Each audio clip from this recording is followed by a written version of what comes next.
Guys, welcome back to be expert. So आज मैं आप लोगों के लिए क्लास 9 का जो टिश्यू वाला चैप्टर है उसका लास्ट लेक्चर लेके आई हूँ। आज का लेक्चर जो है वो बहुत ज़्यादा क्विक होने वाला है।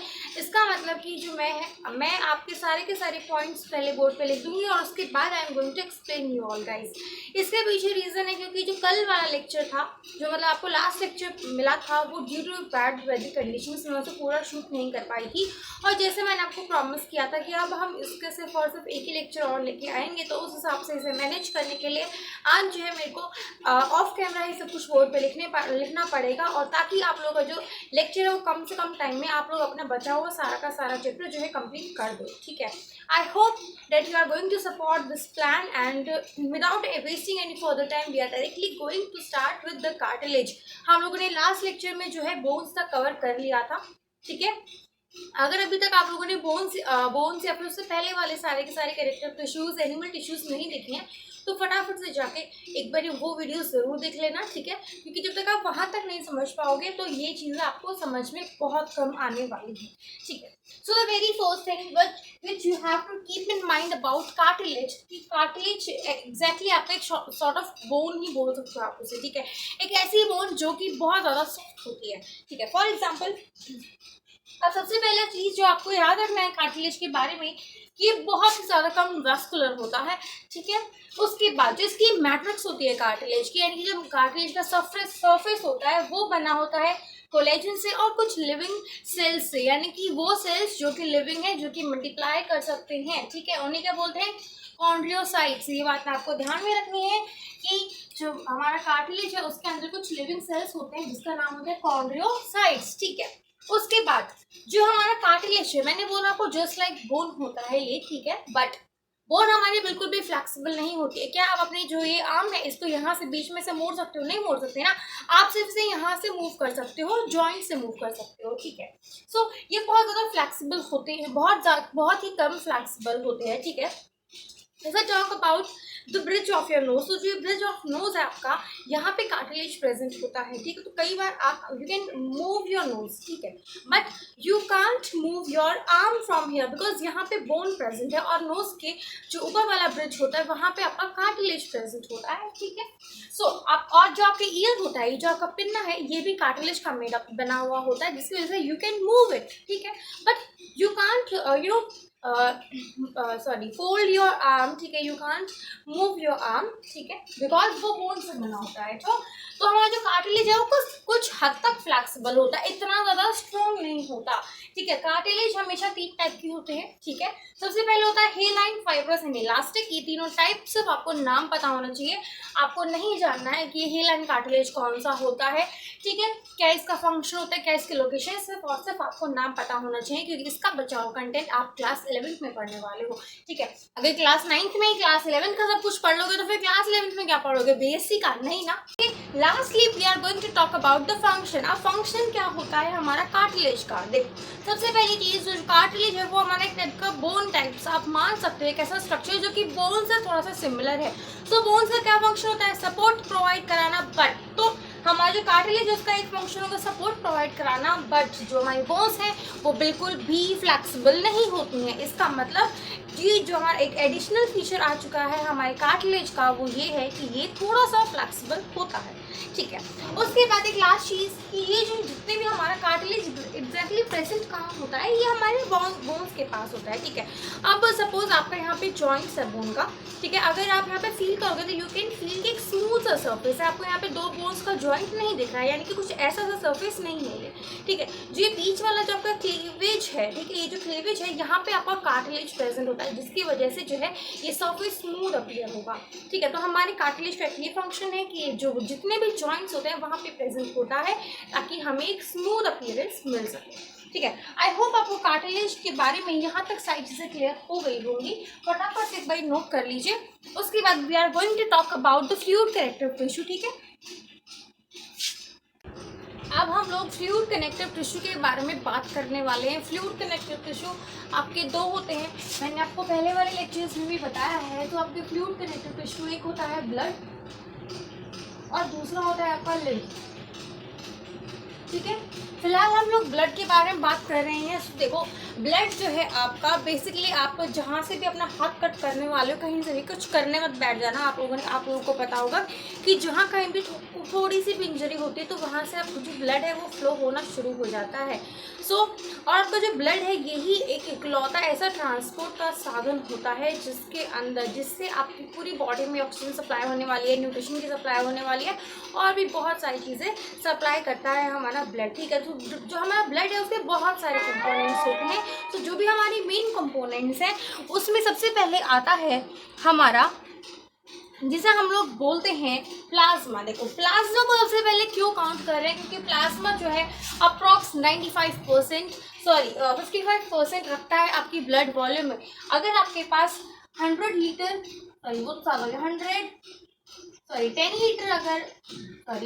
10 ग्राम सपोज अगर आपके पास प्लाज्मा है, ब्लड है, तो उसमें से अप्रॉक्स 5.5 ग्राम जो है आपके पास क्या होगा, प्लाज्मा होगा। ठीक है ना। जो हमारा प्लाज्मा होता है उसका कलर स्ट्रॉक कलर होता है। ठीक है, यानी कि हल्का सा येलोइश टाइप्स पे। ठीक है। प्लाज्मा के अंदर अप्रॉक्स 90 to 95% वाटर होता है, यानी कि इसमें वाटर कंटेंट बहुत ज़्यादा होता है। इसलिए बोला जाता है कि दिन भर पानी पीते रहना चाहिए। Keep your self hydrated. ठीक है। उसके अलावा जब इसमें 95% वाटर है उसके अलावा भी इसके कुछ इंपॉर्टेंट कंटेंट्स है। सबसे पहले आता है प्रोटीन। इसके पास बहुत सारे इंपॉर्टेंट प्रोटीन्स होते हैं, मिनरल्स होते हैं, एंजाइम्स होते हैं। मतलब जो भी चीज़ रिक्वायर्ड है आपकी ओवरऑल बॉडी फंक्शनिंग के लिए, जितनी भी चीज़ ट्रांसपोर्ट होनी है उन सब चीज़ों के लिए।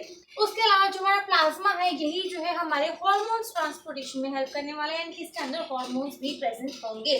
ठीक है, ये बात मैंने आपको बता दी है। Approx 55% of whole blood is plasma, यानी कि अगर आपके पास 110 ग्राम ब्लड है, 10 ml ब्लड है, तो जो है आपके पास अप्रॉक्स 5.5 ml कितना होने वाला है, प्लाज्मा होने वाला है। उसके बाद आपके जो ब्लड है उसका एक इम्पॉर्टेंट कंपोनेंट जिसे हम लोग बोलते हैं आरबीसी, यानी कि रेड ब्लड सेल्स। इसकी फुल फॉर्म आपको याद होनी चाहिए। RBC stand for red blood cells. बहुत सारे लोगों को अभी से पहले पता होगा आरबीसी के बारे में। ठीक है। देखो जो हमारा आरबीसी है, रेड ब्लड सेल है, इसके अंदर आयरन का कंटेंट बहुत ज़्यादा होता है, यानी कि जो आयरन एलिमेंट होता है ना, Fe, वो आपके ब्लड के अंदर आरबीसी की फॉर्म में बहुत ज़्यादा हद तक प्रेजेंट होता है। ठीक है। एक और इम्पॉर्टेंट चीज़ जो है हीमोग्लोबिन प्रेजेंट होता है। देखो आप थोड़ा शॉर्ट में समझ लीजिए कि हीमोग्लोबिन एक्चुअली में क्या है। ये हीमोग्लोबिन कुछ एक ऐसा कंपाउंड है जिसके अंदर आयरन प्रेजेंट होती है, वहाँ उस आयरन से जाकर हमारी जो ऑक्सीजन है वो कंबाइन होती है। ठीक है। आयरन की वजह से ही जो है, हीमोग्लोबिन की वजह से, या ये जो haemoglobin it is going to provide red colour. ठीक है। तो ये जो हमारा हीमोग्लोबिन है यही हमारे WBCs को रेड कलर का बनाता है, और इसी वजह से जो हमारा ब्लड है वो रेड कलर का अपीयर होता है। इसकी जो शेप है वो बाइकॉन्वेक्स होती है। अब बाइकॉन्वेक्स से क्या मतलब है, कुछ ऐसा सा इसका शेप का स्ट्रक्चर होगा। ठीक है, राउंड होगा, यानी कि इस साइड से भी अंदर से होलो होगा, ऐसे होगा, यानी कि एक राउंड सरफेस जिसके तो दोनों साइड से वो थोड़ा सा इनसाइड बल्ज इन होता है। ठीक है। उसके बाद देखो जब हमारा आरबीसी छोटा होता है तो उसके पास सेल ऑर्गेनेलीज होती है, बट जैसे ही जो हमारा आरबीसी है वो मेच्योर हो जाता है तो उसके पास सेल ऑर्गेनेलीज नहीं होती। उसके पास सिर्फ और सिर्फ उसके पास हीमोग्लोबिन रहता है, और वो जो है आपका ऑक्सीजन या फिर गैसेस ट्रांसपोर्टेशन में हेल्प करेगा। फंक्शन इसका गैसेस एक्सचेंज है। ठीक है। जो हमारा ऑक्सीजन है वो कंबाइन होगा हीमोग्लोबिन से, एंड देन उसके बाद जहाँ पे अगर ऑक्सीजन की अमाउंट कम है तो वहाँ पे ऑक्सीजन दे दिया जाएगा, और जहाँ से ज़्यादा है वहाँ से ले लिया जाएगा। ठीक है। WBCs जो है वो हमारा बेसिकली डिफेंस मैकेनिज्म होता है। WBCs का इकलौता यही काम होता है कि ये they are going to protect our body. ठीक है। अब देखो आप लोग समझो कि कोई भी अगर मान लो डिजीज़ होती है तो वो आपके ब्लड के थ्रू फुल बॉडी में स्प्रेड आउट हो जाती है। जैसे अगर आपको फीवर है और डॉक्टर आपको इंजेक्शन देता है, सो इंजेक्शन देने का जो मेन रीज़न, इंजेक्शन जो है हमें किसी भी बॉडी पार्ट में लगा दिया जाता है जो भी सुटेबल होता है, वहाँ से वो पूरा जो मेडिसिन है वो आपकी फुल बॉडी पे पहुँचती है, किसके थ्रू, ब्लड के थ्रू। ठीक है। सो जो आपका WBC से डेफिनेटली उसका एक यही काम है कि वो जो है आपको प्रोटेक्ट करने वाला है। जो ब्लड WBC होते हैं वो दो तो एक्टिव होते हैं, ग्रेन्युलोसाइट्स एंड ए ग्रेन्युलोसाइट्स। देखो जिसके अंदर ग्रेन्यूल प्रेजेंट होता है उसे हम ग्रेन्युलोसाइट्स बोलते हैं, और जिसके अंदर नहीं होता वो ए ग्रेन्युलोसाइट्स होते हैं। ठीक है, आपके जो ग्रेन्युलोसाइट्स हैं वो बेसिकली 3 टाइप के होते हैं, आइसोफिल्स, बेसोफिल्स एंड न्यूट्रोफिल्स। ये 2 से 5% होते हैं। और जितने भी आपकी जो पैरासिटिक इन्फेक्शंस होते हैं, मतलब सपोज कोई पैरासाइट आ जाता है, उसके बाद आपको इन्फेक्शन कॉज होता है, तो उसको डील करने में ये काम आते हैं। बेसोफिल्स जो हैं 30 to 40% होते हैं, और आपकी बॉडी में जितनी भी एलर्जीज होती है, किसी को किसी खाने से एलर्जी हो जाती है, किसी को किसी पेट एनिमल से एलर्जी होती है, तो इन सारी एलर्जीज को डील ये करने वाला है।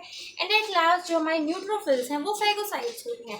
फेगोसाइट्स का क्या मतलब होता है? फेगोसाइट्स वो सेल्स होते हैं जो खुद की ही सेल्स को खाते हैं। अगर कोई ऐसा सीवियर केस आ जाता है, आपको बहुत ज़्यादा मतलब एक बहुत ही डेंजरस वाली डिजीज़ हो जाती है, तो फेगोसाइट्स जो हैं वो आप WBC में जो प्रेजेंट हैं वो आपके जो सेल हैं उनको ही खाना शुरू कर देंगे, जितने भी इन्फेक्टेड सेल्स हैं। ठीक है, और अगर जो फेगोसाइट वाला जो नेचर है ये बंद हो जाएगा, तो आपको बहुत सारी प्रॉब्लम फेस करनी पड़ सकती है, क्योंकि उसके बाद आपकी जो बॉडी मैकेनिज्म है उसके अंदर जितने भी हार्मफुल बैक्टीरियाज हैं, कोई भी हार्मफुल डिजीज़ है, उसको ख़त्म करने वाला कुछ नहीं रहेगा। आपको यहाँ तक समझ आ गया होगा। अब आप फटाफट से प्लेटलेट ये सारी चीज़ें नोट कर लीजिए। उसके बाद हम लोग प्लेटलेट्स और लिम्फ को डिस्कस करने के बाद अपने चैप्टर के लास्ट टॉपिक यानी कि हमारा न्यूरॉन जो है उसे डिस्कस कर लेंगे, और इसी के साथ आपका जो चैप्टर है वो खत्म हो जाएगा। सो फटाफट से नोट कर लीजिए। देखो, प्लेटलेट्स जो है हमारे ब्लड का एक टाइप है, और जो हमारा लिम्फ है वो हमारा फ्लूइड कनेक्टिव टिश्यू है। सो जो हमारा प्लेटलेट है वो एग्जैक्टली क्या होता है? देखो, ये होते हैं सेल के कुछ फ्रेगमेंट्स होते हैं जो कहाँ से आए हैं? हमारे बोन मैरो से, जो हमारा सबसे बड़ा बोन मैरो है वहाँ से निकल के आते हैं, और इन सेल्स को क्या बोला जाता है? मेगाकैरोसाइट्स। ठीक है, देखो इनका बेसिक क्या फंक्शन होता है? ब्लड क्लॉटिंग कराना, यानी कि जब भी आपको चोट लग जाती है तो कुछ टाइम बाद वहाँ से जो ब्लड है वो निकलना बंद हो जाता है, और वहाँ पे आपको हल्की सी ब्लड जैसे ब्लड सूख जाता है तो उस कलर की जो लेयरिंग आपको दिखने लग जाती है आपकी स्किन के ऊपर, वहाँ उस इंजर्ड पार्ट के ऊपर कुछ वाइट अपीयरेंस होने लग जाती है। तो एग्जैक्टली वहाँ पे आपकी जो प्लेटलेट्स है वो आपके ब्लड फ्लो को रोकने आए हैं। ब्लड क्लॉटिंग का मतलब क्या होता है कि वो ब्लड को जमा देता है। जैसे ही ब्लड जम जाएगा, कोई जमी हुई चीज़ थोड़ी ना फ्लो करती है, तो ये होता है हमारा प्लेटलेट का फंक्शन। ठीक है, बेसिकली ये जब भी कोई चोट लग जाती है उसको क्योर करने में आपकी हेल्प करता है। Next is the lymph. देखो, लिम्फ जो है वो हमारा कलरलेस फ्लूइड होता है। ठीक है, ये हमारे ये बनता कैसे? जितनी भी हमारी ब्लड कैपिलरीज है ना उनसे फिल्टर आउट होता है ये। ठीक है, तब हमारा जो है लिम्फ बनता है। इसके पास बहुत सारे RBCs प्रेजेंट होते हैं, but there is no sorry इसके पास बहुत सारे WBCs प्रेजेंट होते हैं, but there is no RBC। अगर RBC नहीं होगा तो क्या है, इसी वजह से इसका जो कलर है वो कलरलेस होगा, यानी कि it is not going to have any colour. उसके बाद it is not going to have any RBCs, और इसके पास कोई भी प्रोटीन नहीं होगा। ठीक है, इसका फंक्शन क्या है? बेसिकली ये जो है आपके ब्लड में से जितना भी वेस्ट मटेरियल है, ठीक है, उसे फिल्टर आउट करने में हेल्प करता है और प्रोटेक्शन करता है। प्रोटेक्शन कैसे कर सकता है? क्योंकि उसके पास बहुत सारे WBCs प्रेजेंट होते हैं। ठीक है, तो ये हो गया आपका लिम्फ। लिम्फ जो है कलरलेस फ्लूइड होता है जो कि हमारी ब्लड कैपिलरी से फिल्टर आउट होने के बाद बनता है। इसके पास बहुत सारे WBCs प्रेजेंट होते हैं। इसके पास कोई भी RBC नहीं होता और ना ही ब्लड प्रोटीन होता है।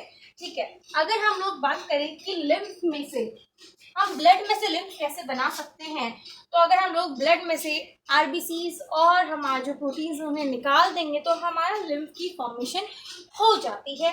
ठीक है, फंक्शन इसका है वेस्ट रिमूवल प्लस जो है प्रोटेक्शन का। और प्रोटेक्शन ये कैसे करता है? क्योंकि इसके पास बहुत सारे अमाउंट में हमारे WBCs प्रेजेंट होते हैं। आई होप यहाँ तक आपको समझ में आ गया होगा। फटाफट से सारी चीज़ें नोट कर लीजिए, और उसके बाद हम लोग लास्ट में हमारे न्यूरॉन के बारे में बात करने वाले हैं। ओके, तो अब हम लोग इस चैप्टर के बिल्कुल लास्ट टॉपिक पे आ गए, जो कि है हमारा न्यूरॉन्स। एक ऐसा हमारा जो टिश्यू है जो कि हमारी बॉडी में, पूरी बॉडी में नेटवर्क्स की फॉर्म में प्रेजेंट होता है और ये हमारे सारे सिग्नल्स को ट्रांसमिट करने वाला है। आपके सिलेबस में सिर्फ और सिर्फ आपके न्यूरॉन का स्ट्रक्चर दे रखा है, आपको सिर्फ और सिर्फ जो है इसका स्ट्रक्चर याद करना है, ठीक है। तो सबसे पहले अगर हम टॉप टू बॉटम देखें तो सबसे पहले आते हैं हमारे डेंड्राइट्स, जो ये देख लो ना, जैसे पेड़ की जड़ें होती है उसकी तरह जो फैला हुआ स्ट्रक्चर है, इसे हम लोग डेंड्राइट्स बोलते हैं। बेसिक इसका काम क्या होता है, इसका काम होता है हमारे सिग्नल्स को कैच करना, टू टेक द सिग्नल,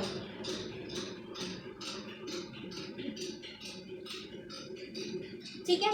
उसके बाद जितना हमारा जो ये सिग्नल्स थे ये हमारी सेल बॉडी में जाते हैं, जिसे हम लोग साइटोन भी बोलते हैं, और साइटोन, ठीक है।